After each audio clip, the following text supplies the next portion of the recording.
sports all plays. Yeah. Hard sports all plays. Hard sports all plays. 365, we making a place. You talking the game, get you through the days. We're high in the court, the dime in the lane. Variety topics, living the same. All presentation, sports information. In the airways, taking the nation. Sport all plays, like working your faces. Grace at the field, so tie the laces. Hard sports all plays. Yeah.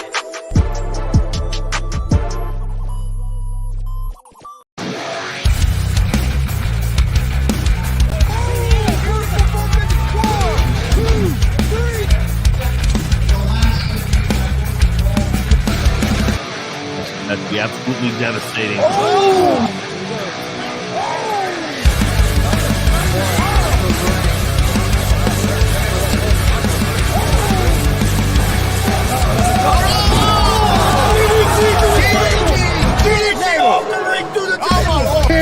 This is Joey Owens' show. They've been trying to get me on this broadcast forever, and this is the worst damn broadcast I've ever been on. So you all can kiss my ass while I win this match.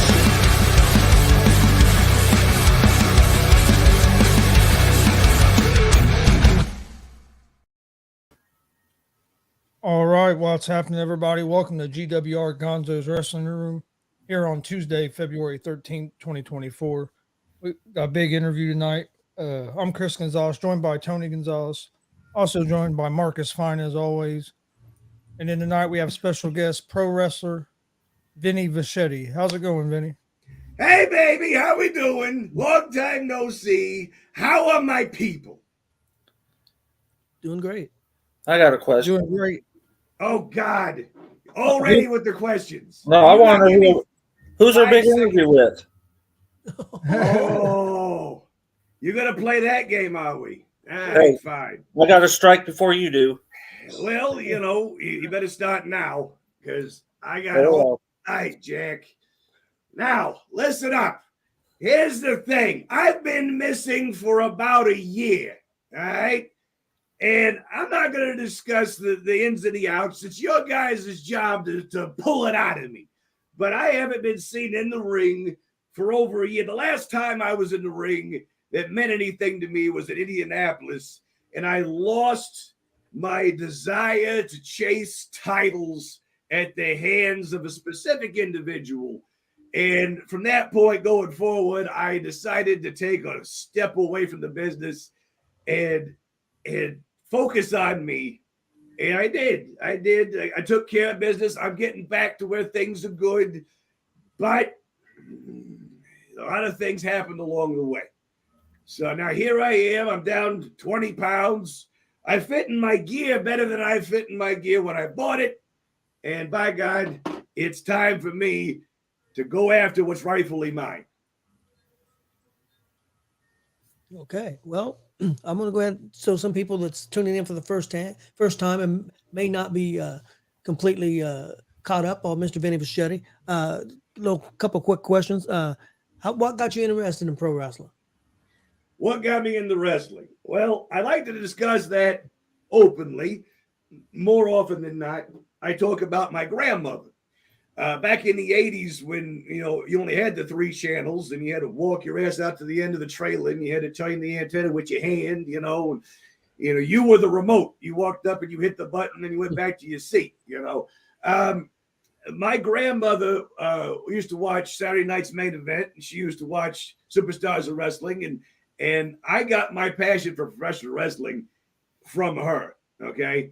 She had already been not really discovered, but she already had altercations with the Von Erichs and Skandar Akbar and the people of Texas. There's a picture I've got floating around in my possession of my aunt having served Kerry Von Erich a screwdriver. So that's how deeply rooted my bloodline goes to professional wrestling. And when it came to me getting into wrestling, it started in Columbus, Indiana in May of 2000. So I am looking down the barrel of 24 years in the wrestling business, starting in May. I got one more year after that to hit 25. Okay. Who trained you to be a pro wrestler? Me. I was handled by Bobo Brazil Jr., by the Dice Man, Ronnie Vegas, by the Dangerous Bull, Don Basher. I was handled by TJ Powers, Itch Komawita, and any of the countless amounts of legends that would show me any kind of time. Because all of the old timers always loved me. Despite the fact that I was 300 plus pounds, I had little to no training, but I was an instant classic with the fans. I'm easily recognizable. I'm easily somebody that you can get along with or somebody you absolutely despise. And there were workers after workers after workers that were lining up that wanted a piece of me simply because they knew that by going through me, they got to the fans. And that's my job. If I piss off the crowd, that makes the good guy's job that much easier, right? So that's how I cut my teeth. Those guys right there gave me everything I ever needed. And it wasn't until really about May, somewhere in the middle of 2013, when I wrestled the Honky Tonk Man, where it all came together, But yeah, all those guys leading up to that point that had pushed me and guided me. What the hell was that? The Baron von Kane was one that put a lot of work into me, and man, ultimate respect for that guy. But there's just countless amounts of legends that have put some of the building blocks of what made them great into me. Who was your first wrestling match against? I wrestled a guy named the Outlaw Jesse Houston. He was under a mask, and he was going as Doink 2000. He was wearing Ronnie Vegas's Doink the Clown outfit. And it was my first match. So it was the Butcher against Doink 2000, and it was about a 3-minute match, which, that's about 6 times longer than Marcus has ever gone. Well, I was thinking that was like 3 minutes too long of watching a match, but okay, if you want to go there. Kiss my ass. It sticks out in my mind like it was yesterday, but I do recall that I did a chop to his chest and I blew the button right off of his jacket. It went rolling across the ring, and then I threw him into the ropes and I tripped because, again, this was my first wrestling match. But I had enough knowledge to lift up my feet, and it went from a clothesline into a lariat. And I cracked him so hard that his fake hair flew off. And the match went on like this until, I got him in the corner, and I'm doing what I do best. And then the dumbass rakes the eyes, snap mares me out of the corner, goes to the top rope, gives me the whoopee cushion, pins me 1, 2, 3.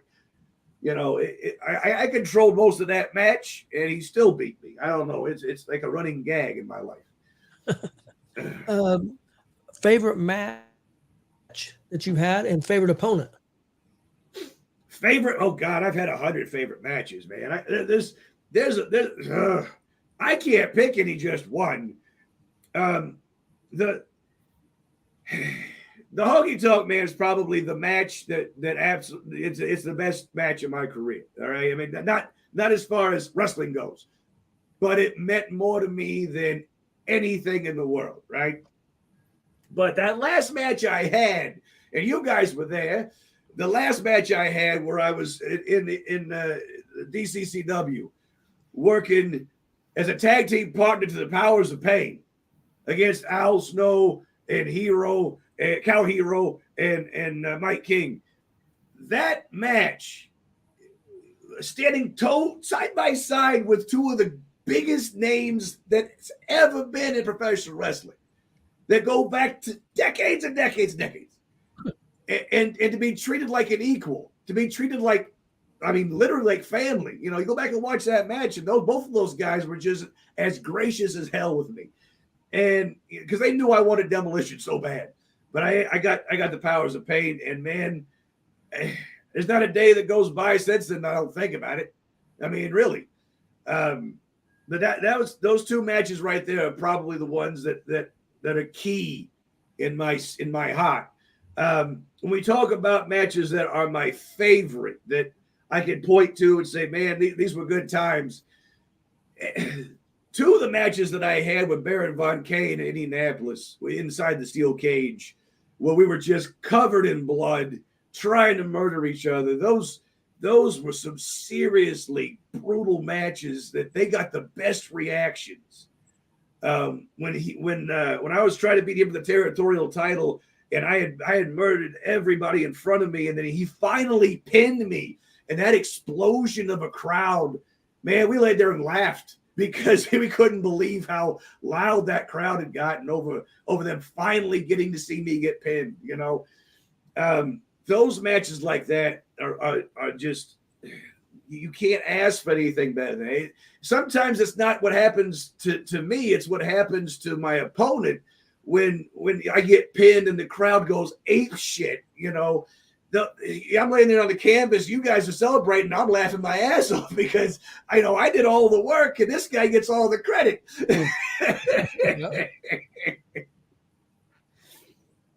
Favorite opponent? Would it be maybe Kane, or would it be somebody else? You know, Baron Von Kane's probably the one that if I could have him from like 15 years ago or 10 years ago all over again, man, every day, every night, 365 days a year. I enjoy working with just about everybody. You know, I spent a lot of time in the ring with TJ Powers, a lot of time in the ring with Baron Von Kane. But, you know, Dex Royal, Blake Money Wright, guys of that caliber that put on a fantastic performance and then they push you at the same time. You know, those guys put a smile on my face. Anybody that can get in the ring across from me, and I can see two things in their face. They're both excited and they're ready to go and they want this so badly, but at the same time, they're terrified. Like a Jackson Morgan, right? Where he looks at me dead in the eyes and he's going to have a time of his life and he knows it, but you can see in his face, he's terrified because he knows what I'm going to do to him.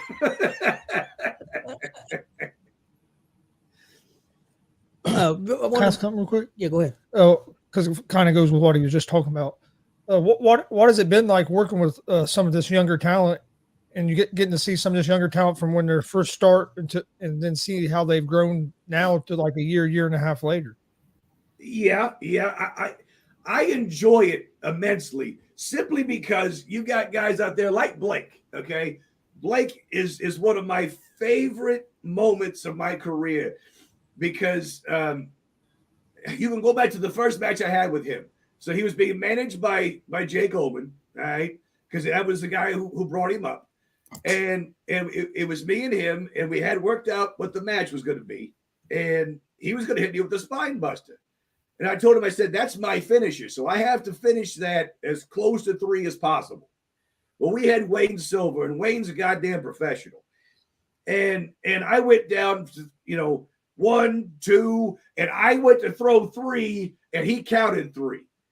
And Blake looks at me, and I looked at the referee, and I was like, God damn it, dude.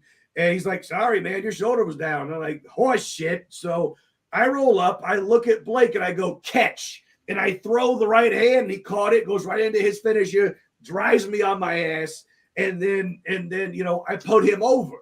Okay, now he beat me. That wasn't the finish. It was a mediocre finish, but I highlighted him just the same. And then that day in the locker room, and he'll tell you to your face, that day in the locker room, he's picking my brain. We're sitting there in the back, and he's asking me questions, and I started giving him some of my, sage advice coming from a gimmick guy to someone who's clearly of the new generation. I says to him, you got to do X, Y, and Z. I want you to go home. I want you to do this research. I want you to watch this, and I want you to come back, and I want you to show me that you understand what I'm talking about. And Marcus and you guys could probably point right to the moment after that where he went off like a rocket because he did exactly what I asked him to do. He studied where I told him to. He came back and performed. He changed his theme music. He performed exactly how I wanted him to. And the next thing you know, he's top of the food chain.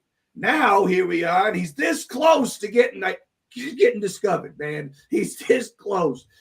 So no, those are moments like that. Those kinds of people, the Rachel Armstrongs, the Dutch boys. Those guys are the ones that they take from me and they go up with it. There's very few people that I've seen that didn't work with me, that didn't go on to do good things. I wanted to bring up a couple of things real quick. And since you went there, I was going to ask you about Rachel and about Dutch Boy Platinum. I got to see you wrestle Dutch Boy at a festival in Anderson. It's one of my favorite matches I've seen you have. Oh, that match was awesome. One of my favorite matches I've seen on the independent scene. So I wanted to ask you about them too, and any other young talent maybe that's out there you got your eye on. Well, Dutch Boy, God love him. You had to be in the ring for that. You really had to be in the ring for that, because the referee and the promoter, everybody else is like, you got to stretch. You got to stretch this because we're waiting on so-and-so to show up. You got to stretch this out. And I'm like, all right, but it's his ass, not mine. And I mean, me and Dutch Boy put on a clinic. It was a fight. It was as close to a real wrestling match as I've had since I wrestled Bobo Brazil Jr. I mean, it was legit. Like, you could go back and watch it. It's brutal. It's long. It's storied. And it ends with him finally getting one over on me. But boy, did he ever. That standing blockbuster is a motherfucker. I hit the canvas and I was just glad it was over. I'm like, oh God, I can't do that more than once. But no, that was a damn good match. You are correct, sir. Rachel Armstrong. Okay, let's talk about Rachel for just a damn minute. Little Miss Prissy Pants Sunshine. She's got her name plastered on every bathroom wall. I mean, every marquee. There it is. Between here and the coast of Cucamonga. All right, she's everywhere, and by God, she deserves it. Okay. If you go back and watch that match a year ago where me and Rachel Armstrong wrestled, and I took that bad bump off the second and messed myself up and worked the rest of that match, and she beats me.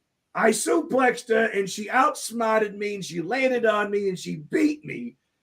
And I left that ring, and I looked her dead in the eyes. And I told her this later at Thanksgiving. I told her to her face, that look wasn't anger. She thought I was pissed. That look was absolute respect, because I drilled her, and you can ask the guys in the back that day. They said I took liberties. You took liberties because she's a woman. You took liberties because she's little. Motherfucker, number one, I'm old. Number two, I get to pick up everybody all the time. She's one of the people I can actually pick up and move. And I drilled her with every damn thing I had, and she still beat me. All right?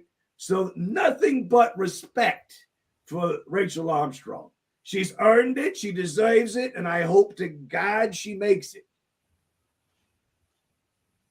Okay. And then one other thing I wanted to go back to was you mentioned that DCCW there when you was with the Powers of Pain. It was one of my favorite moments from last year.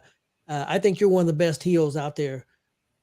That day, it was very hard for you to be a heel. The smile on your face was infectious. It was infectious. Yes. I was just so happy. I was happy for you. I was happy I was there to see it. It was like I said, when we did our list and stuff we put out, it was one of my favorite moments of the year. So I'm glad you got that opportunity, and I thought it was great. But that day you wasn't your best heel. I will say that. No. I tried. I did. But you got Al Snow on the other side of the ring making a jackass out of the entire organization. It runs all the way back to the locker room to get head, runs all the way back after having ridden on the damn trolley. I thought that was absolutely hilarious. But he spent 5 minutes getting the head over, and you don't have to. And I'm having a conversation with Warlord about head. I'm be sitting in my hospital bed at the end of my run, and the nurse is like, "You got any stories you want to share?" I'm like, "Yeah, I talked to this guy one time named the Warlord about head." So you had to try and recoup from that, and you got two guys who've seen more wrestling, in the blink of an eye than you're ever going to see in your entire existence. And you can't focus on the wrestling. You're in the moment, you know. You need to enjoy this because it's never going to happen again. So as much as I wanted to heal, and they didn't have a complaint in the world, those two, but as much as I wanted to be a heel, Dad, man, I was a kid. I was a kid and I turned it off for 5 minutes. I'm like, no, I'm gonna absorb this. And I did. And I like I said, there's not a day that goes by that I don't think about those two grabbing me by the feet, pulling me out of the ring, and just, you know, it made me, the smile on your face when you was walking out with them two after the match was over, you guys were exiting, just a smile on your face. Coming in too. Yeah, coming in too. But I mean, on the way out, it was outstanding. It was. Man, when you have two gods compliment you on your work, even though you weren't doing your best work, and they compliment you on your work, you know, that, come on. You know, that's equal to Honky Tonk Man handing you the signed guitar. You know, I mean, that you got. You know, after that match happened, I went back and watched so much footage of those guys working, and Barb is so goddamn strong. He is so fucking strong. But yeah, watching those two guys work is just outstanding. They still got it. You know, they still got it. So. No, I wasn't pretending. I wasn't going to hide it. I was living and loving right there at that moment. It was awesome. I know that. Marcus, would you like to go? Yep, I'm ready. We'll continue with the same day. Who asked you to speak? But Tony just did. If you quit drinking, you'd hear that. Anyhow, we'll go with the same day. Not only did you work with the Powers of Pain that day, but you actually got to meet one of your childhood heroes. Was that your first time meeting Demolition and Demolition Axe, especially? No. That was the first time I met Barry Darsow. That was and Darso's a mountain. I don't know if you guys have ever been. I mean, I know you guys have, but fans, if you've never been in the presence of Barry Darsow, he is a giant mountain of a man. He's ancient, but my God, he's huge. And I know that 90% of that's probably his underlying health issues, but he's still a massive human being. And you could, when you look at his eyes, you can see Crusher Khrushchev. You could see that killer instinct still. And that's one thing the people who you just worship Demolition don't see through the gimmick. I see through the gimmick. I see exactly who I'm looking at. And as much respect as I have for Smash, in all the work that they did, Crusher Khrushchev is where his bread and butter was. That's where the legend of wrestling comes into play. Being part of Ivan Koloff and Nikita Koloff, that you can't ask for that for anybody. He got to be part of that. So if you don't show that part of his career respect, then the rest of his career doesn't matter. Same thing goes for Demolition Axe. This was the second time I got to meet Axe. Okay, the first time I met Axe was when I was a kid, back in the late mid '90s. Okay, Deep South Wrestling. He had left the Fed. All right, he left the Fed. He was touring Deep South Wrestling as part of Destruction Incorporated with Skandar Akbar and all those people. And I got to meet him as a kid, and absolutely outstanding human being. I got his action figure over here in the corner, and his wrist tape is wrapped around the action figure from that very night. He tore it off and threw it on the ground in frustration, and I snatched it up, and I still got it. And then he autographed my cardboard sign that I had made, cutting out pieces of the WWF magazine. And I took it with me to the DCCW show, and I showed them. And Axe was blown away. He's like, this thing has made it through 25 plus years of 30 years almost of me holding on to this. It survived floods. It's survived a dozen moves, and he was rather impressed. So then Darsow looks at me, and it wasn't, do you want me to sign that? It was, may I sign that? And I'm like, here you go. So now I got both of them to sign something, that a piece of me that's 30 friggin' years old. Dude, it was heaven. that day. And Jimmy Hart on top of it, getting to shake hands with Mouth of the South, you know, the Andy Kaufman connection. You know, I've shook hands with history. You can't ask for a better day than that. Come on. It was awesome. It was an awesome day, awesome show. And you talk about acts. You know, I remember watching him in Georgia Championship Wrestling as the Masked Superstar. So, you know, that's what I remember him as. And I was a big Superstar fan. So we were talking in the back that day, and I sat down next to a guy that, I mean, legit. If not for him, I probably would have never gotten the business. Right, legit, because I had such a love for his work.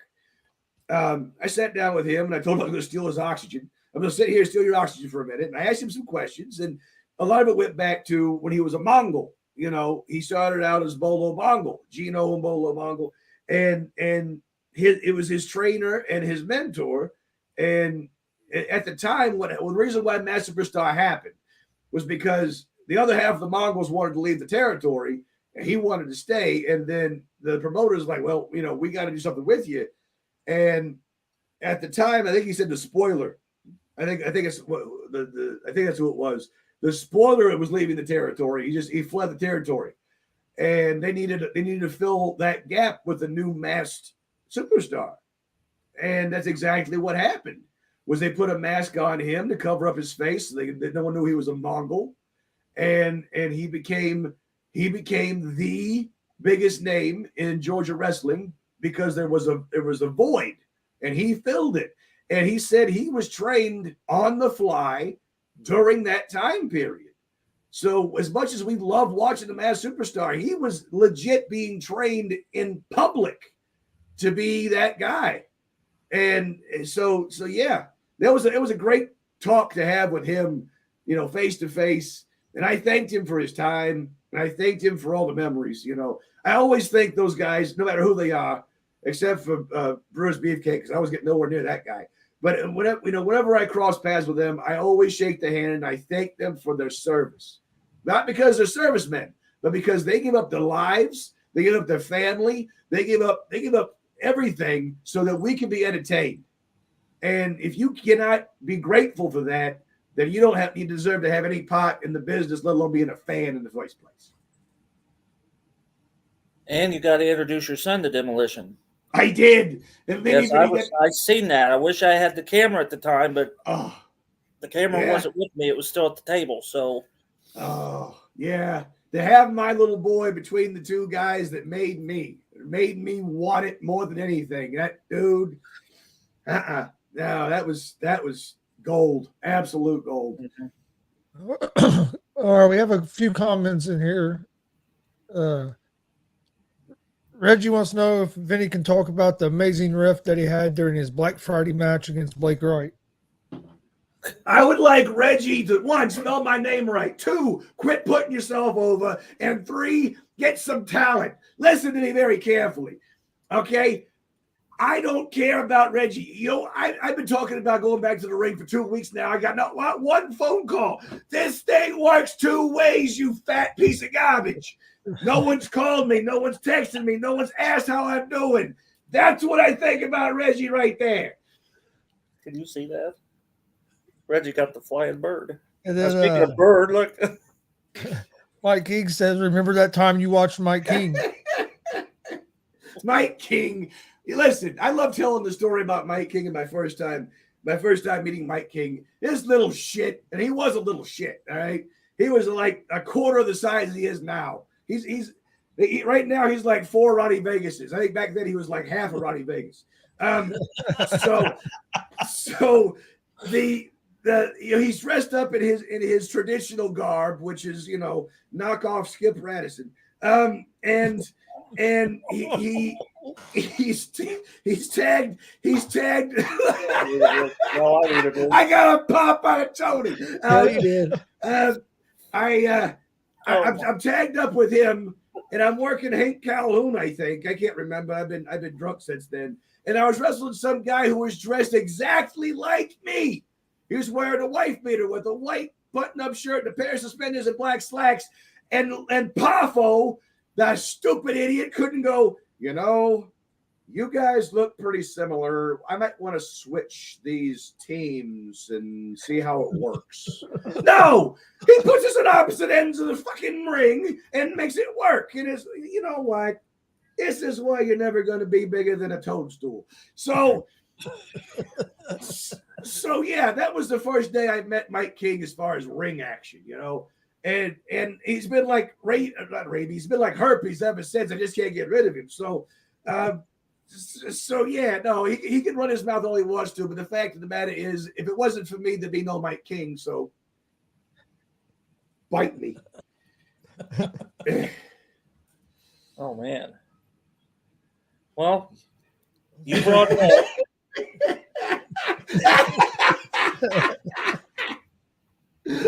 I got to him. I got to him. So I'm good with that.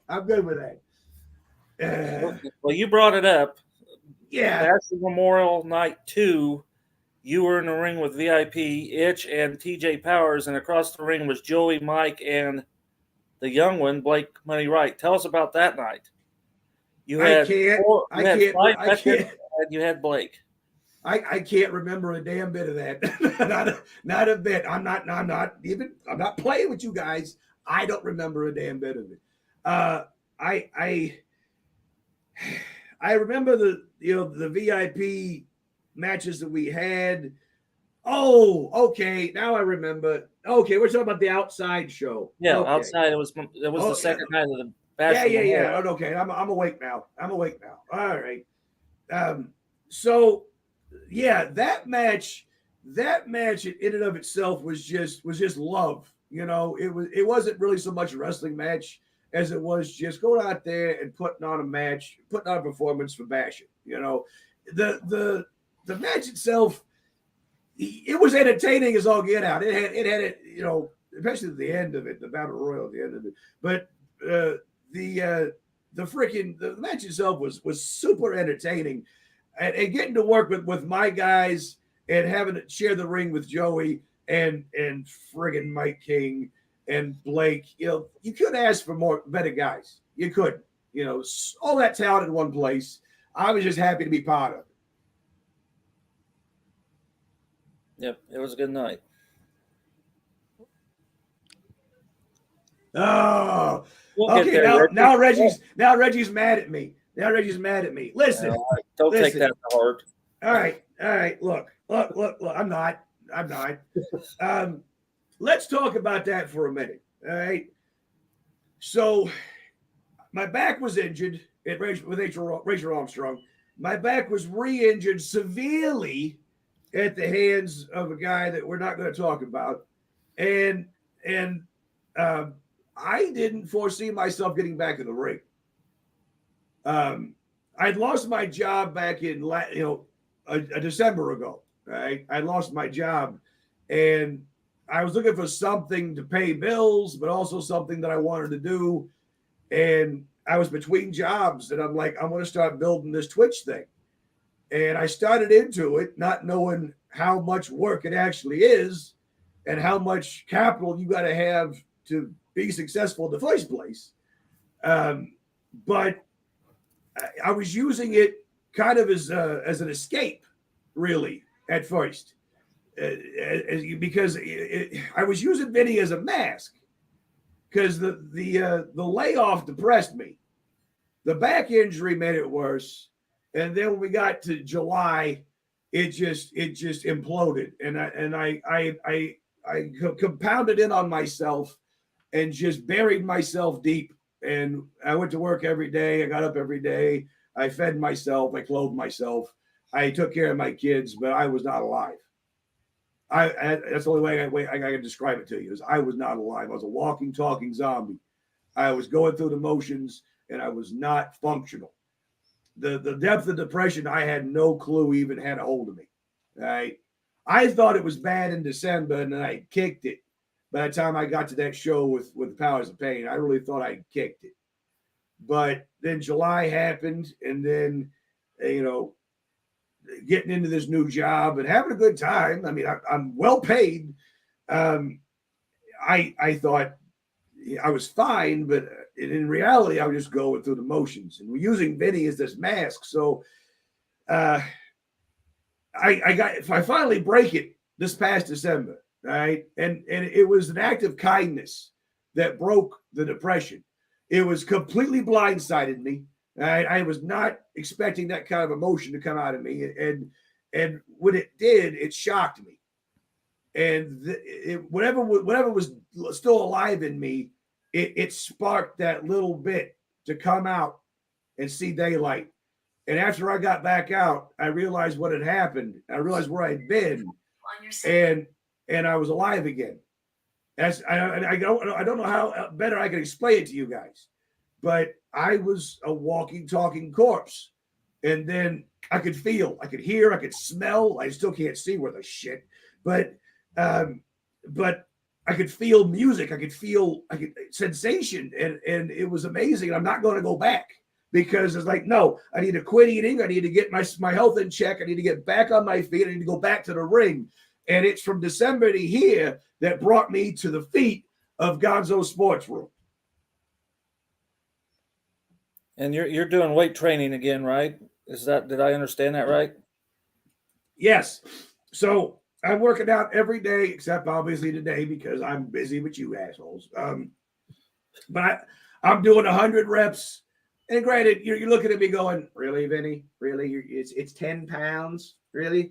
You do 100 reps, 10 pounds in a row and see how you feel afterwards. I'm just now getting to where I'm breaking 120, 130, 140 some days. And then some days you get to 80 and you're like, oh, shit, that's all I got. But, instead of doing multiple sets of 10 reps or 20 reps, I'm doing as many as I can until failure, and I'm getting the power back. I feel better. The elliptical, I'm not just riding it, thump, thump, thump. I'm actually moving my legs and following the elliptical and burning the calories. I'm still not working the heart very well, but I hit the heavy bag last week and dicked this shoulder up a little bit, but I hit the heavy bag last week and I rocked that fucking heavy bag. So the power is definitely coming back. The weight training is one thing, but the weight loss is another thing. The fasting, the proper nutrition. I was 191 before this interview. 191. I was 215 at the beginning of the year. All right. That's progress. So, I can fit in my good in my gear. I'm ready to go to the ring. I think whoever I get stuck in the ring with this weekend is going to be real sorry they met me.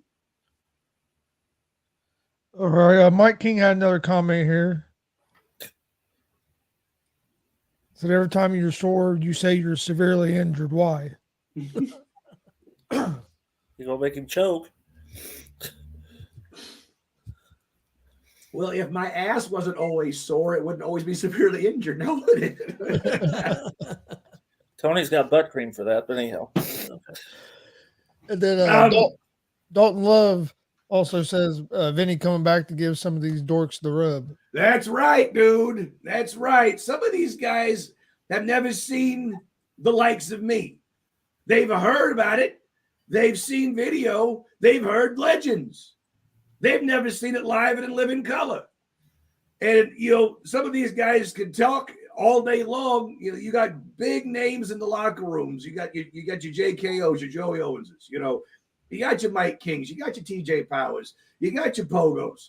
You got these guys that have been around for decades, and they can tell you all day long to your face that this is how it's done. This is how we used to do it. And then you put me in front of them and they realize, oh shit, there's one of these old fuckers that can still actually do it. And that's when the lights come on and they go, no, we fucked up. No, we fucked up. Let's go back and figure out what we fucked up. It'll happen. Trust me. There's going to be a couple of these guys that are going to line up against me. They're going to go, it's an old guy. We'll take it easy. And then the first 4 or 5 rounds into their ribs and they go, nope, he's not fucking around. They'll wake up real fast.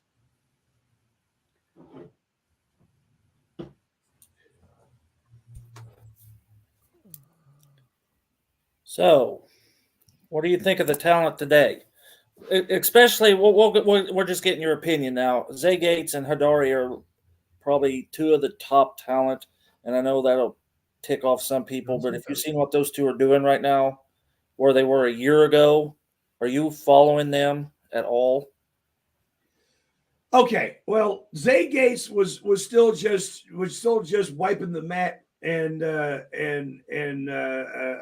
lacing boots when I walked away. He was trying real hard, but he was just the lightweight punk getting pushed around the ring when I left a year ago. Hadari, on the other hand, I beat that son of a bitch. I couldn't tell you how many times. He's an absolute monster. He's impressive to watch. He's got a great gimmick. But man, I don't care how big you are and how scary you are. I've outsmarted him on multiple occasions. Okay? If you remember the time that I had to give him the Baron Breaker 3 friggin' times to kill him, I can outsmart him. He doesn't scare me. He doesn't concern me not one bit.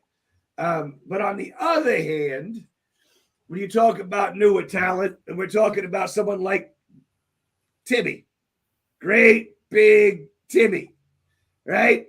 A walking billboard, louder than me, and 10 times as ugly. All right.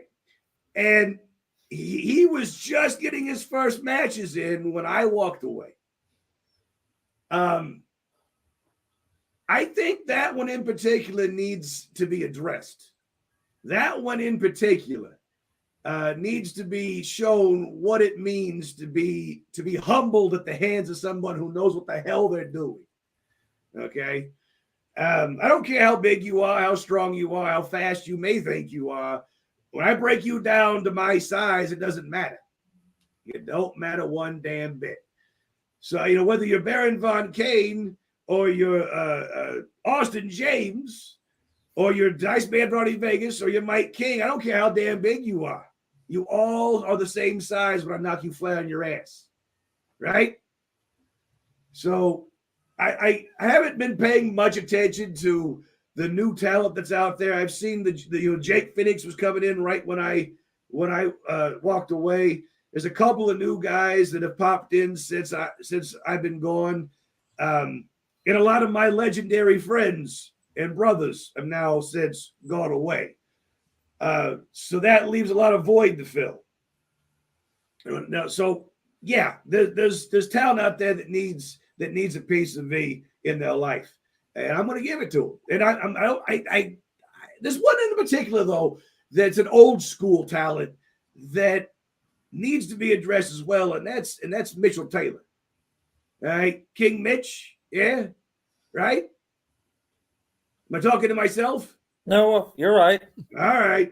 Yeah, you're right. So King Bitch, where you're going with this. So King Bitch, he's got all this notoriety now from one end of Indiana to the other, and he shows up, looks like he's ate one more Whopper than he did last time, and I was told at one point that he was greater than me, and I'm like, no, my friend, no. There's no getting greater than Vinny Vachetti. There's no getting greater than the top of the apex of villainy. So that one also. So the bottom line is this: it doesn't matter who you are. I'm not choosing sides for the end of my career. The assault to the Hall of Fame doesn't go through the face path or the heel path. It goes straight up your backside as I stomp a mud hole straight up on my way to the top to knock down the doors of the Hall of Fame and take what's rightfully mine. It sounds like you got a couple of guys already on your mind that you want to go through. Oh yes. And there's going to be some nights where I'm going to take multiple opponents out at a time. I don't I don't play fair. All right. That's the thing about me is I kill people. Go back and look at footage, whether it's Max Sterling or it's Jackson Morgan. Oh, I tried to kill Buck Sexton that one time, and my dumbass brother knocked me in the back of the head and put me in the casket. I used to put people in the ground. So no, I'm not going to play fair. I'm going to take what's mine, and I don't care whose feelings I hurt to get there. Either the fans are with the mob or they're not. I give two shits.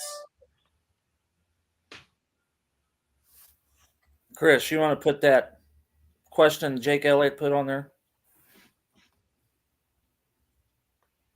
Yes, I can do that. Look, he's got the poker chip. I do. The famous poker chip to come back from Colorado. What's his name now? Tell me his name again. Got one sitting right here. That's Jake Elliott. Jake Elliott. Is he new, or was he around when I was still working? I think he started being around a lot more right as about the time that you. He worked a lot of AACW, but he's only been at the Dub maybe. I don't think you and him were at the Dub at the same time. Yeah, I think it was after Vinny already had been at the Dub. Okay, well, Jake Elliott, here's my answer for that.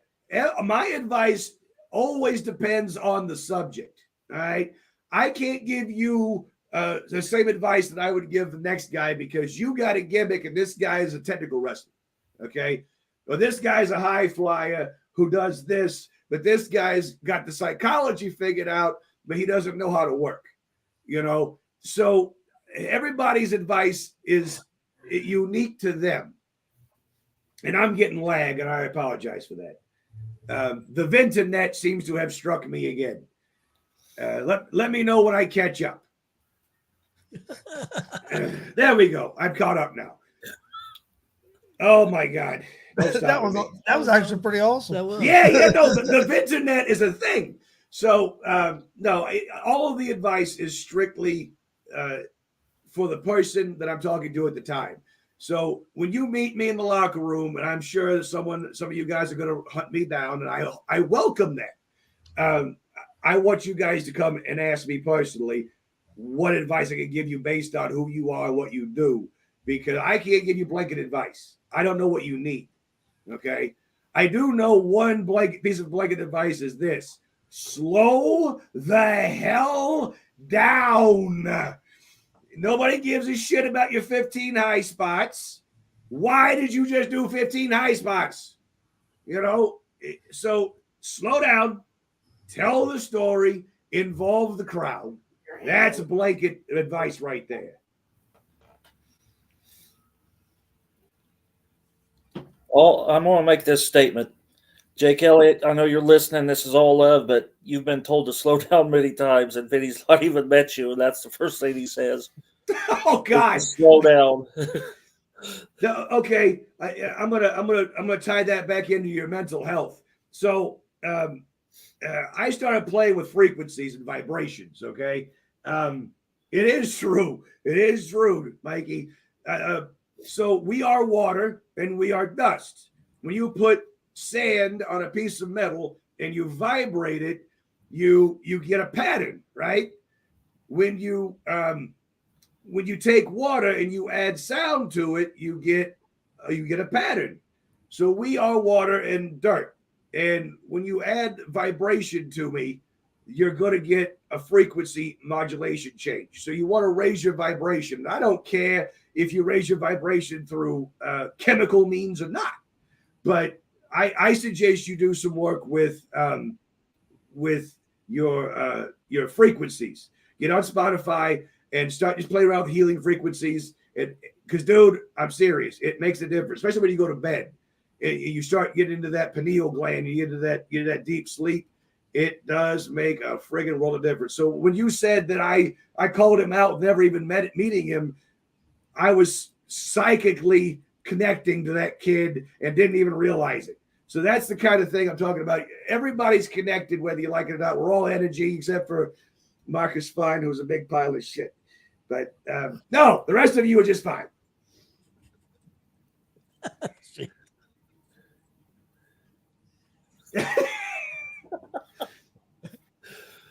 Hey, look, I'm going to try and get over on Vinny because I can't get over by myself. Last time Mike King got over is when the nurse pushed him off his bedpan. Fuck that guy. Okay, you want us to ask you about potential threats. Who are your potential threats that you see now? That was a homework question, smart ass. I don't know who's out there. You told me about AECW. Hidari and Zay Gates are the top 2 talent in the state. The 3 of us will say that. Zay Gates is working on some of the biggest names. I'd say so. They've been on fire and they're In wrestling our area. a lot of different about 4 or 5 promotions. I don't know if you can say. And you got to throw Blake Money, right? Yes. Logan Myers. Yeah, Logan Myers. Logan Myers has really been tearing it on up. fire. I was going to say, if Zay Gates is in the top of the state, then everybody else must have died. Zay's on fire right now. He's taking on some big names, some big matches in the last 3 months, probably. He's on fire. And have they tried putting him out? Because, that's not good for your health. Listen. I don't know who Zay Gates thinks he is, and I don't care. I really don't care. But when I show up and I decide that Zay Gates needs to have his hard drive realigned, I'm going to be the guy to do it. All right? So it doesn't matter what you've done in the past. It only matters what happens after that bell rings and I'm across the ring from you and you got no choice but to stare down the barrel of the 38 special and hope to God your neck doesn't come right apart when I twist your head off your shoulders. I think a threat to you could be Hidari, because Hidari has a whole new attitude and a whole new vibe about him since that he's got while you were gone. Does he speak English yet? He's getting there. A few words. Yeah, I'll say. Besides, feed me more. He does say chicken. Oh, I bet. I was gonna go deeper than that, but I probably better not. I don't want to get canceled already. Yes. Well, he's the current outlaw champion. God bless. That matters. That's my. Those are my belts. Damn it, those are my belts. The territorial. I was the territorial outlaw champion. It has never happened, but right here. No, it's happened one other time. Yeah, he's forgotten to history. If you're forgotten by history, it didn't matter in the first place.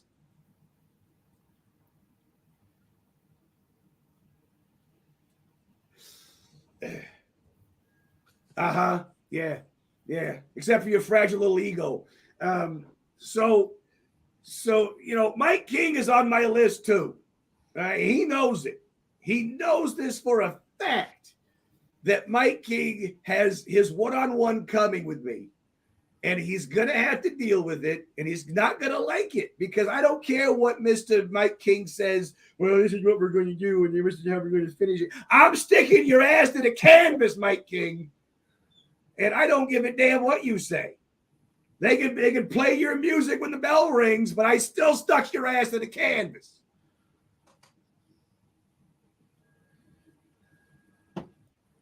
All right, Tony, you're up. I don't know how to follow that. Well, real quick, we did have another comment on there, said that they thought Brody Botkins would be a good guy that maybe you could go after. Brody, who just come back here recently from being trained with Dustin Rhodes, spent about 6 months, I think, out there in Texas. So spent quite a while out there, didn't he? Brody's one of those talents. 3 months. Okay, sorry. Brody's one of those talents that he was doing things, but no one really got him proper training. And I just say it the way it is. He wasn't given the proper opportunity. He wasn't given proper training, and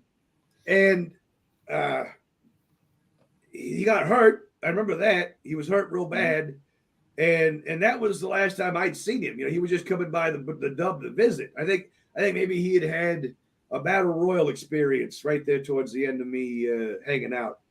And so no, that's definitely one that could stand to learn a few things from someone who's got miles upon miles of knocking giants on their ass. Okay. So So the thing I gotta tell Giants is very, very easy. I tell Hadari this all the time. I was trying to tell Split Rail this is yes, we all like to see bumps. You have to sell the fact that you're a giant. The rest of us are all 5 foot, whatever, and you're 6 foot something, and you're a monster. You should never ever leave your feet. And when you do, it needs to be a meaningful exchange, not just something that happens, not just because, maybe you lost your footing, maybe you knocked the wind out of you. Those types of things happen, but you should never leave your feet for a smaller guy. These big guys, trying to be Big Show or trying to be Kali and trying to keep up pace with the smaller talent. That is not what Giants are designed for. They're designed to be walking, talking menaces. Okay? In order to sell a good guy as an underdog, you have to look like you're undefeatable. And you could sell tickets like that from now to perpetuity.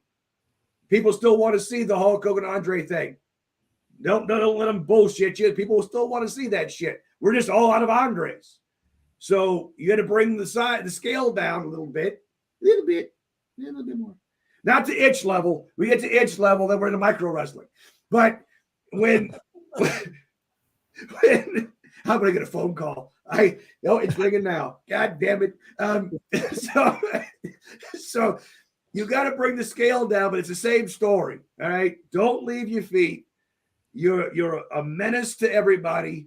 You don't get beat. You don't get your back stuck to the canvas. You get count outs. You get disqualified. You play the game. You play the game. You wrestle the match. You tell the story.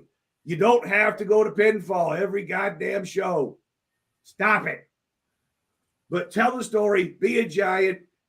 Do better than the last guy. It's micro. I did have a question. What did you think about JKO losing his chairman status? I heard about that, and I saw that match, and I kind of giggled when I first seen it. I'm like, you guys are fucking stupid. There's no way he's going to lose that match. What happened, it was me and him at the Christmas show the year before this past. And it was that cage match where it was the brand new belt. It was the first time that I got to hold the brand new belt, right? And then that bastard slid over top of me and dove out of the cage like a snake he is. But, he was going around there for a while as the last outlaw, which I think is a better title, personally. By me personally, it's your dad's title, and you're just taking it forward. I like that one a lot, but the chairman was kind of his thing, but the story itself between him and Powers and Powers taking it, I didn't see that coming. Nobody saw that coming. That's been Joey's thing forever. So yeah, I was on the phone with TJ last night, matter of fact, talking about some things, and no, it never came up a conversation, but yeah, he's the chairman now, and that's, I mean, I guess it's better than saying I need a crutch to get to the ring, but still, it's good on him that he's got something to call that walking stick he calls a chair. Okay. Let's do it that route. Can I throw one in there? Yeah. Well, let's go to the next generation. Now tell us your thoughts about IK3 and if there's any thoughts about getting in the ring with him. And I could go on this subject for days and days and days and days and days. Let's go back to one of my most, and some people will think this is probably the most embarrassing portion of my career, and that is not even close. I have a whole portion of embarrassing moments in my career. This was not it, but the Revolution was considered frowned upon by most of the people in the business because they thought of it as a joke. But what was I doing? I was taking my status and I was pushing the young guys up the roster because you had Itch Komowita holding onto a belt. You had Basher holding onto a belt. You had guys who have been in the business longer than most of us have even gone to school. And he's holding on to these titles and he's not allowing the new generation to come up. I use the Revolution both to get Baron's ass back in the ring and to get the young guys, IK3 included, up the roster. And I did it. They were on their way to being tag champions until I fucked them. But that's what I do because I'm the dirty bastard. But that's where it starts with me at IK3. I've been working with him since before he was legally allowed to wrestle. And he has never one time got in the ring with me. Not one time. There might have been a battle royal happenstance here and there that I'm not aware of that, if I think hard enough, I might be able to picture it. Like Sicily, 1918. But he has never been in the ring with me. And I always found it to be slightly disrespectful. And I know he's got his issues, and I know he's got his reasonings, and I know he's got his way of wrestling. But if I could put up with Blake, I could put up with him. You know what I'm saying? So I realize strong style is a lot more violent than I'm used to. And at my age, it's probably not the smartest idea to go into a match against someone who's legit going to kick my ass. But to be able to say I wrestled not only Ron Owens, but Joey Owens and IK3, that's Hall of Fame material right there, Jack. Mm-hmm. Absolutely. Absolutely. I agree. Since we've been doing this, he's the best one I've seen. I was telling these guys last week, when you watch him and then you watch these other guys, it looks different. Yes. And I said it for years. When he first started getting that notoriety, and he was going to the different organizations on the East Coast and this and that and the other. And I said it then, I say it now. He's like Canyon. He's the innovator of offense, right? He's a technically sound wrestler. He puts together really great moments. He tells really good stories. And most of all, not only is he doing all of these moves that, most people wouldn't dream of doing even on a video game. The shit he's doing makes sense because of where he came from. Okay? So I love watching him, and I to my core despise what happened to him. I really wish he'd have made it. But no. As someone who both respects him immensely and has nothing but love for the guy, when he crosses my path and gets in the ring with me, he's going to come to understand real quick that I don't care how talented you think you are, I'm always one step ahead of everybody. Well, you've been answering some of these questions here. Anybody that you really would like to work with that you haven't?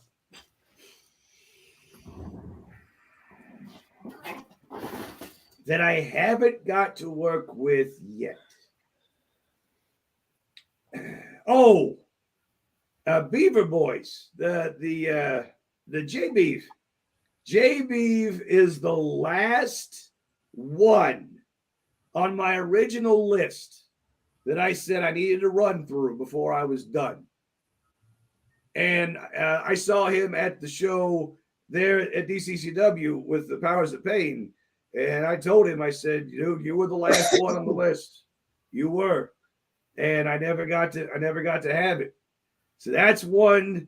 And he knows it. I told him right to his face. I said, one day you're gonna get booked for a show, and you're gonna be booked for a match, and you're gonna talk for a half hour about what you're gonna do when you get out there. And then when you go out to the ring first, and then that second music hits, and it's not the right guy, and it clicks that you've been Vinny'd, you're gonna have to figure out real quick what you're gonna do, because you haven't got a clue how this match is gonna go. And that's the kind of challenge that I give to people. Ask Mac Sterling. Mac Sterling's one that I did that too. Malik, yeah, I burnt through enough Samoans. I ain't afraid of no Maliko. But yeah, ask Max Sterling. Once you've killed Fiji Wildman, no other Samoans matter. The Max Sterling was the last one I can remember where we booked him and he thought for sure he had the match figured out and he was inside of the steel cage. And then my music hit and you can see the look at his face where he's like, I just got ribbed. I just got ribbed. Now what am I doing? Now you have to walk and talk and you have to listen because I know the answer and you don't. So you can either fight for your life and hope like hell you survive, or you can listen and you can learn. And that's what I use most of those moments for, is that now that you cannot go on the script, you have to think for yourself. You have to tell the story for yourself. Now I'm forcing you to walk and talk. And sometimes you got to you got to throw them out of the tree and make them fly. You know what I'm saying? We have another question here in the comment section. This one comes from Kelly Fine. I wonder who stick that in there. She wants to know who your favorite is, Kelly or Mark. Kelly.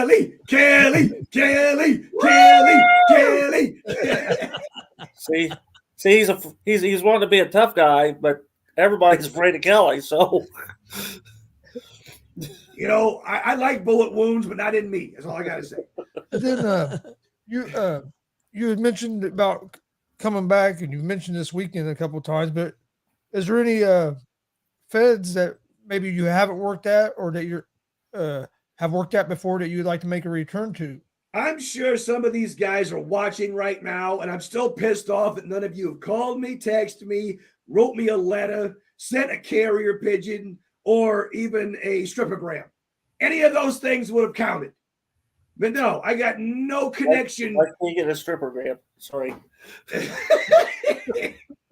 I got no connections in the wrestling world that give a shit about Vinny Vachetti. That's what I hear. That's what I found out was, hey, Vinny wants to come back. Fuck him. That's what I heard. That's exactly what I heard. So when I talk about loyalty, when you talk about respect, when you talk about where I've been, none of that matters. I don't care what organization you're at. I do not care what story you're telling. When I go to the ring, I tell my own story. I don't give a shit what you're talking about. So I want to go back to Grindhouse. One time, I want to go down to Grindhouse and say that I did it. One more time. I want to go to AACW and pay them a visit because they absolutely deserve my presence at least one time. Okay? I want to go to FEW because now that the poison's gone, I think I would like to have that on my tombstone that I got to work in Rob Kincaid's organization. I never got to work for CCW, and that's a damn shame. I got to work under Rob and Steve Branham, but I did not work for CCW. So there are a lot of places out there that I could invade for no reason. What's that guy's name? Sam Knight? Is that his name? I can never remember his name because all I can hear is how big his ego is. But Sam Knight's got a place. I got to go visit Sam Knight. There's this Aaron Atlas schmuck who got this Mount Olympus thing, and those guys need an attitude adjustment. So there's countless amounts of idiots out there in the wrestling business that have never stepped foot in the ring with Vinny Vachetti and have no clue how to deal with me. Aaron has, but that was 20 years ago. 2 or 3. So yeah, there's a lot of places I can go. I'm going to go to Reggie's house and kick his ass at this point. That's what I'm going to do. Yeah, I'd pay to see that. Yeah, wouldn't everybody? So yeah, there's all kinds of places I can show up. And you never know. Could I go to Kentucky? Could I go to Ohio? I could just, Fiji's been trying to get me to kick his ass for years. Like, please come down here to Kentucky, get your license, and kick my ass. He's been begging me for years. And I'm much more of a kind of person like, here's $200, drag your fat monkey ass up to me, and I'll kick it up here. That's the kind of person I am.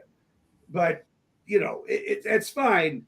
Fiji and I are like oil and water. We go great when we're in the same jar, but we do not get along. So, but there's no telling where I'm going to end up, and I'm not going to give it away. I'm not going to even let on, because you guys didn't give a shit enough to call me. Therefore, when I show up and I go, all right, here I am, deal with it. You're just going to have to deal with it. This may be a tough question for you, but your Mount Rushmore of independent wrestlers. All right, but for what era? The modern era? Marcus, what do you think? Do one from 2000s to 210s, and then do the ones from 210s to current. We're talking independence. Oh, yeah. Well, back in those days, you had the high rollers. The high rollers were the icons of professional wrestling at the time. Ronnie Vegas and T.J. Powers and Austin James. Those three guys basically made wrestling for a lot of us.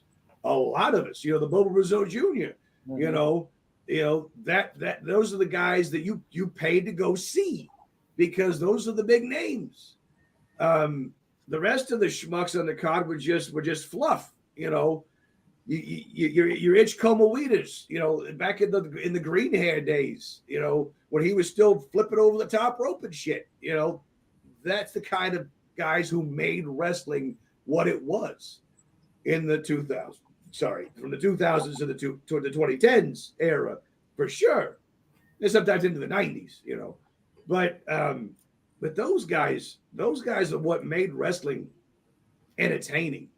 You didn't go to the show to watch Skull Crusher and yeah, I did it on purpose. You didn't go there to see you didn't go there to see the Zay Gates. You didn't go there to see your flippy fly Red Rockets or what have you. You went there to see the big names, and those were the big names, all right. But that was a different time period. That was early internet. That was before kayfabe was really destroyed. There was still a mystique about those guys. But from 2010 forward, man. So that whole time period was full of a lot of good talent. You really got to break it up to be perfectly honest. But that was a transition period, if you know what I'm saying. There was a lot that with the internet age and wrestling was changing. The fall of WCW and the rise of the PG era. And then the wrestling tried to get more violent, and then it tried to come back the other way. So independently in that time frame, man, I was working shows, and the names, Joey Owens was running the program back in those days. He was the big name everybody wanted to go see. So guys like that.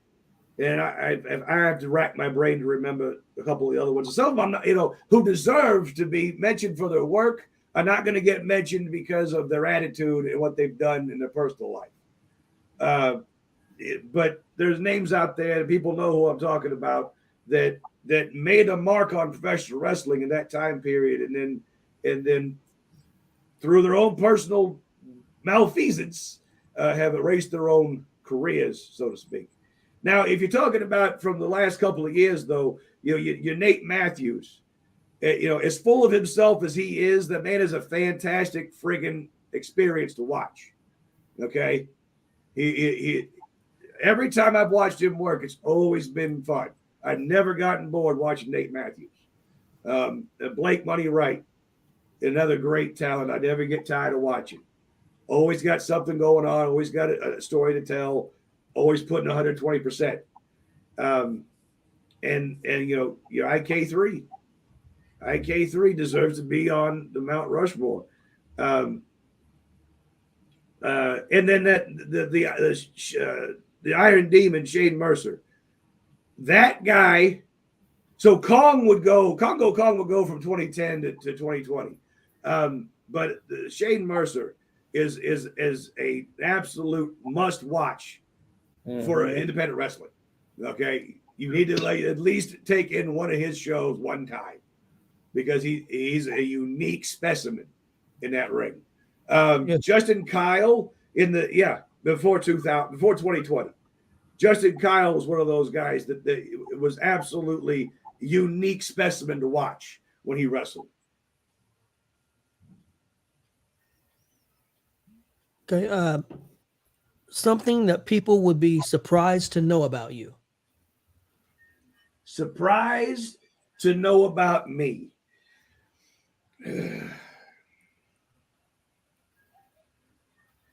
Something I talk about everything about me on my streams, and by the by, you know, if you've gotten this far in the interview, twitch.tv/Vinny Vachetti, for the love of God. I do a lot of one-on-one with my fans.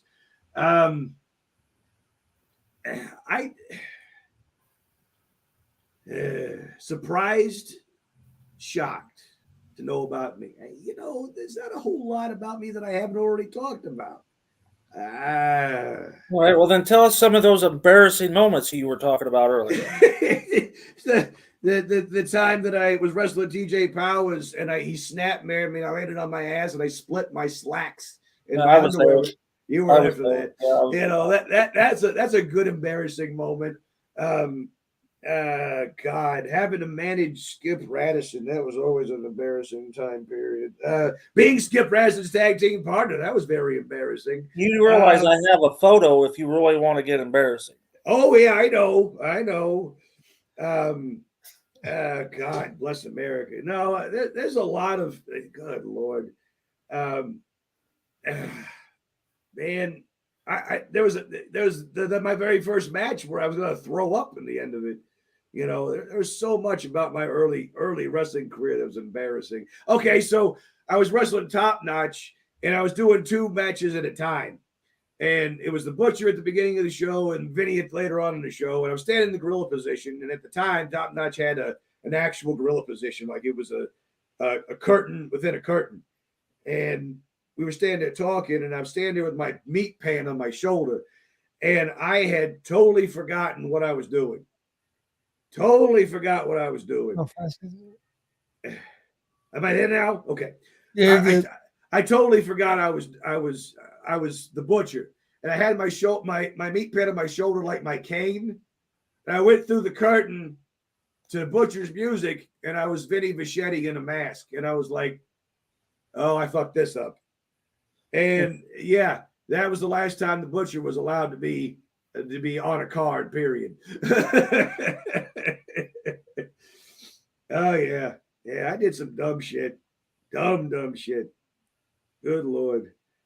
Tell us about taking the pan from Cameron Starr.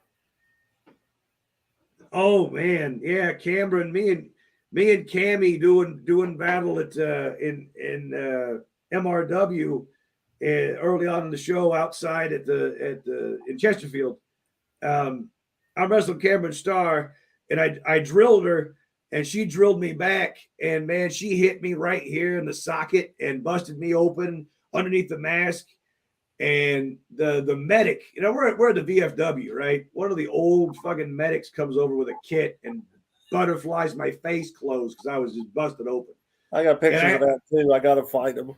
Who's been the hardest hitter? Who's probably like maybe the person that actually really knocked the shit out of you the most throughout in your career? Well, I see. Fiji doesn't. I mean, we can't communicate, so Fiji hits really, really hard. Baron, after I pissed him off, Baron would drill me, and it would light me up a few times. Obviously, Joey Owens, obviously TJ Powers, Basher when he was having a bad day, Pogo any day of the week, and he just feels like being angry with you. Blake Money Wright, when he kicks you, I mean, he kicks you. He kicked me in the chest, and that's about, I was expecting 3. He kicked me the first time, and I lost all composure. And he was like, "Yeah, okay, you get one." I did. I totally went like, "No, I'm not doing more than one." And he's like, "Yeah, no, you're getting one." Man, you could ask Mike Lee that day I wrestled with Dutch Boy, and I'm laying there, and he's like, "Vinny, are you okay? Are you okay, Vin?" And I go, "He hits really hard. I'm having a great time."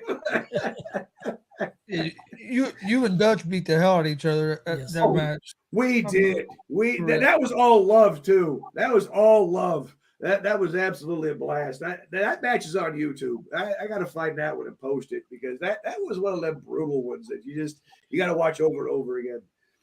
But Baron inside of the cage, Baron was very, very rough. Very, very rough. But yeah, those guys like that hit you just way too damn hard. Yep. Ooh. Flashbacks. But them guys probably say the same thing about you. Oh shit! You got young guys who don't like working with me because I hit too hard. There's young guys who go through flaming tables of thumbtacks that look at me and they go, "Vinny, you got to soften up, dude. You hit way too hard. I can't take it. I can't take it." It's like, listen, it's the wrestling business, all right? We're in an actual fight right now, and you better figure it out. You don't like it, then you get to leave, and I get to win by count out. That's the way this works.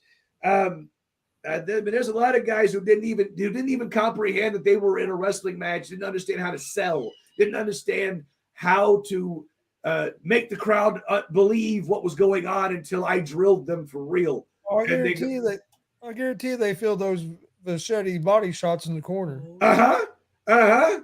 And you watch that match with Cal Hero and Al Snow is yelling in the background, "I will pay you to hit him harder."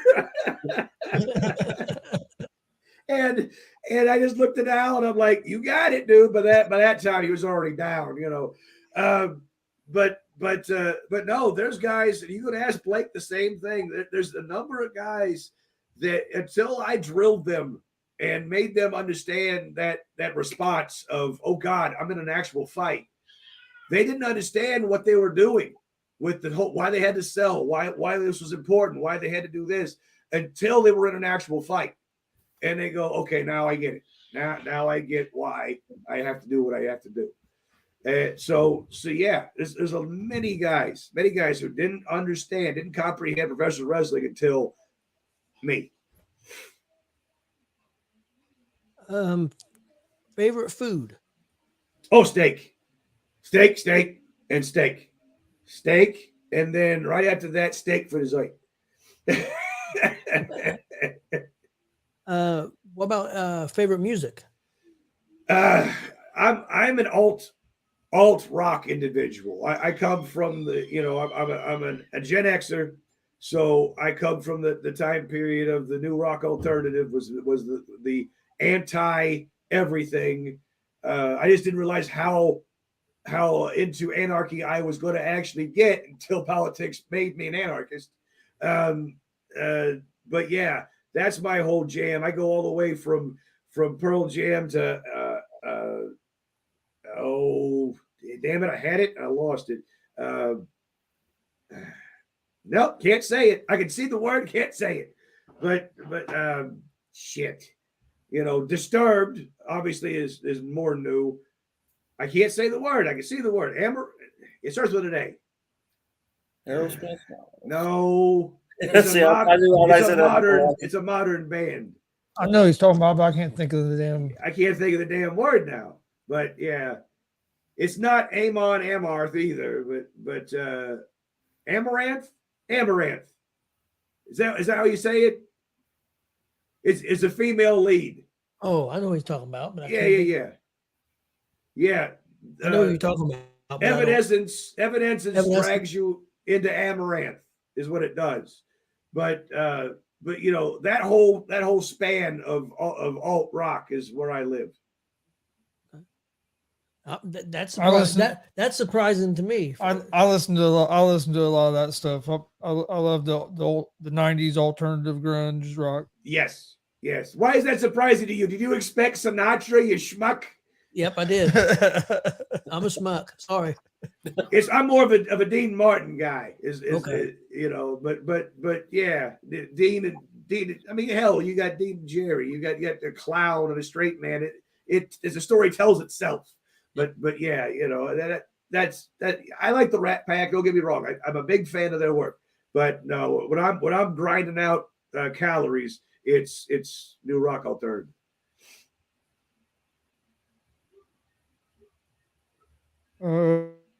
Marcus, did you have anything else? Nope, my list. I think we covered it. You covered All it. right. So wait a minute. Wait. You think we're done? Well, You then go think for we're it. done? Then I'm go going to for ask a question to you three idiots. I'm going to ask a question to all my mobsters out there in TV land. Do you really believe that I've gone this long and not been allowed in the Hall of Fame?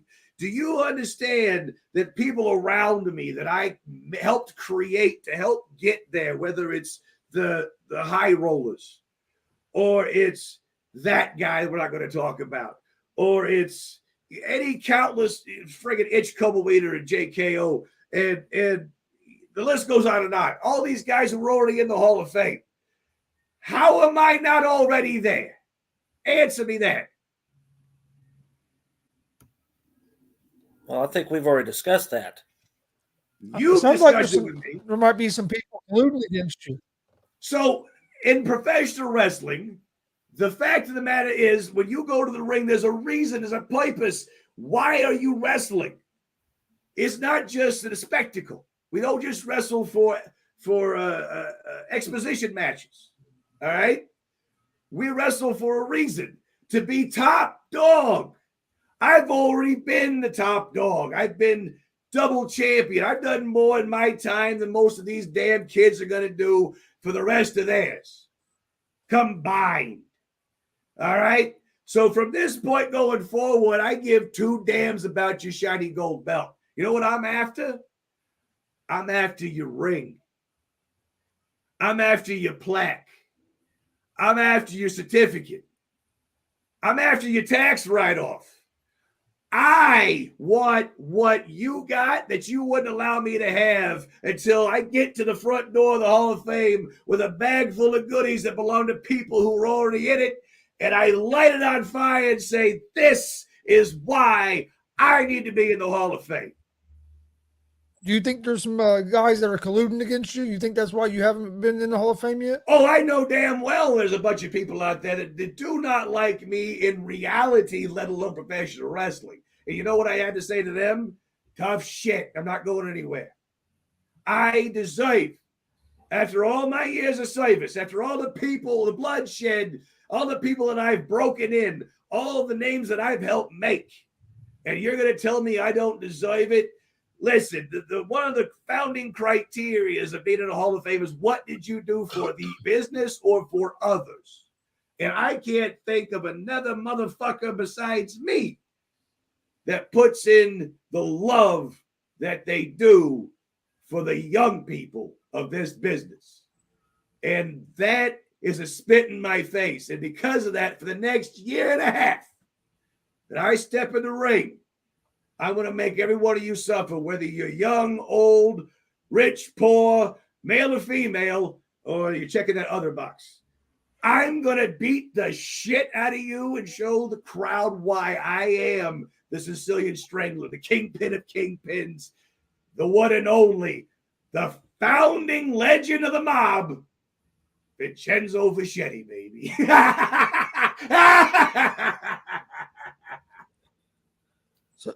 So if I just caught that right, that means you're a year and a half. That would put you at the 25-year mark. That's right, Dad. That's exactly right. Is that the mark you're shooting for? Yep. And that's where I'm going to bust the walls of the Hall of Fame down. And if they don't let me in, then nobody at that ceremony is getting a fucking plaque. And that is the truth. I thought he was going to say nobody was ceremony was get the fuck out. And I was thinking, well, I don't know if we were going to be at that ceremony. They're not going to let me in. Same thing. Well, I agree with you 100%, Vinny. It's the assault on the Hall of Fame. I give no damns about your personal little shiny gold belt that you bought off of Amazon. Nobody gives a shit. Roman Reigns already proved that belts don't mean diddly fuck. I'm going to prove a point. And the point is this. And I don't care how big you are, how little you are, how much pain you can withstand. I'm going to whip every single bastard they put in front of me to prove once and for all that there's nothing left for me to do but to take my ring and go to fuck home. All right. Was there anything that we didn't cover that you wanted to talk about today?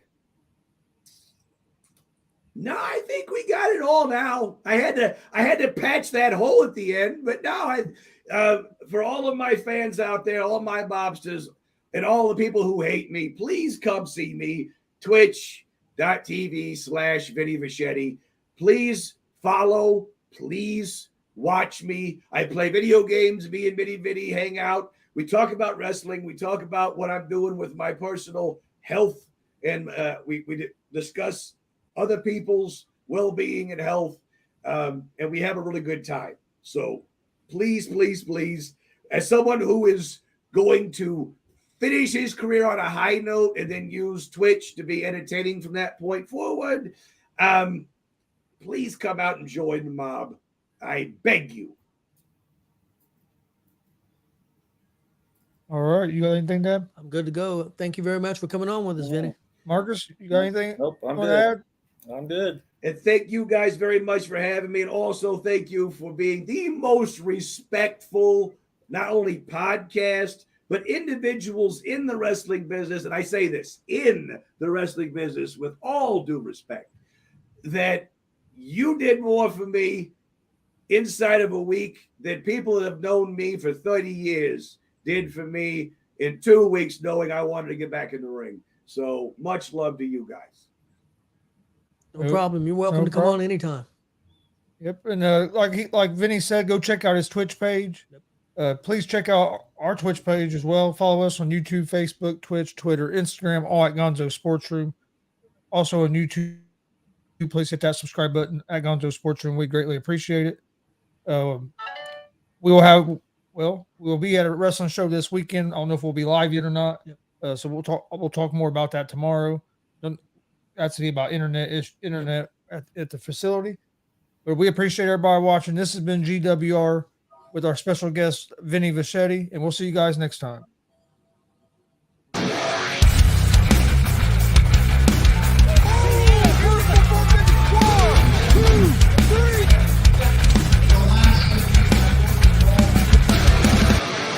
That'd be absolutely devastating.